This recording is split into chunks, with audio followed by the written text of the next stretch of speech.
Đâu này.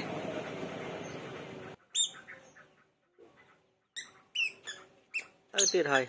Mình này. Đó.